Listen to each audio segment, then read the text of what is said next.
नमस्कार। मन से रूह तक में आपका हार्दिक स्वागत है। गूगल मैप्स रास्ता दिखाते हैं, लेकिन जीवन का जीपीएस कौन चलाता है?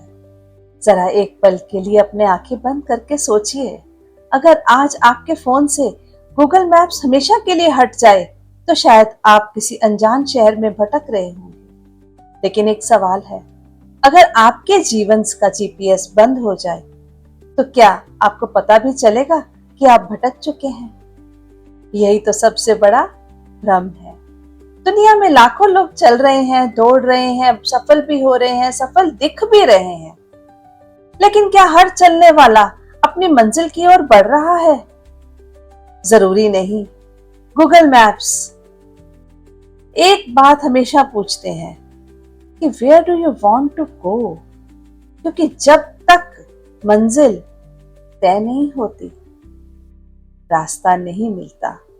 जीवन भी बिल्कुल ऐसा ही है।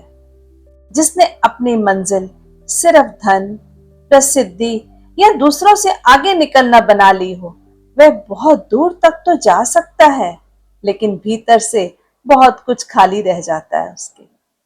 सोचिए, फोन का जीपीएस सैटेलाइट से जुड़ता है, इसीलिए सही दिशा देता है, लेकिन इंसान किससे जुड़ता है?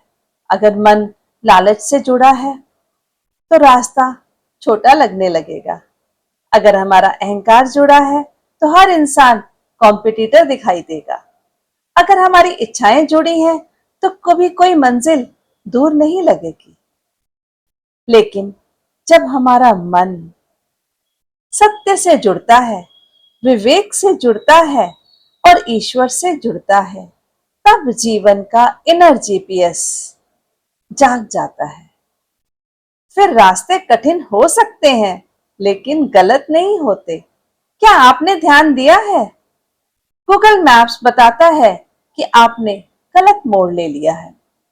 वह आपको डांटता नहीं है, बस इतना कहता है, रिकैलकुलेटिंग रूट। कितना अद्भुत है। ईश्वर भी हर ठोकर पर कहते हैं, मैंने तुम्हें छोड़ा नहीं है, बस रास्ता बदलकर फिर से ट्राई करो। इसलिए प्रश्न यह नहीं है कि मैं कहां पहुंच रहा हूं, असली प्रश्न यह है कि मुझे कौन चला रहा है। भीड़, हर अहंकार का या अंधकार का, मेरी जागृत अंतरात्मा का? याद रखिए, गूगल मैप्स आपको एक शहर तक पहुंचा सकता है, लेकिन जीवन का जीपीएस ईश्वर के सिग्नल से जुड़ा है, तब रास्ता आपको ढूंढ लेगा। मैं फिर मिलूंगी एक नई सोच, एक नए दृष्टिकोण के साथ। तब तक अपने जीवन का जीपीएस को अपनी अंतरात्मा से जुड़ा कर रखिए। अगर यह विचार आपके दिल तक पहुंचा है तो हमारे साथ जुड़े रहिए और हमारे चैनल को सब्सक्राइब कीजिए। धन्यवाद।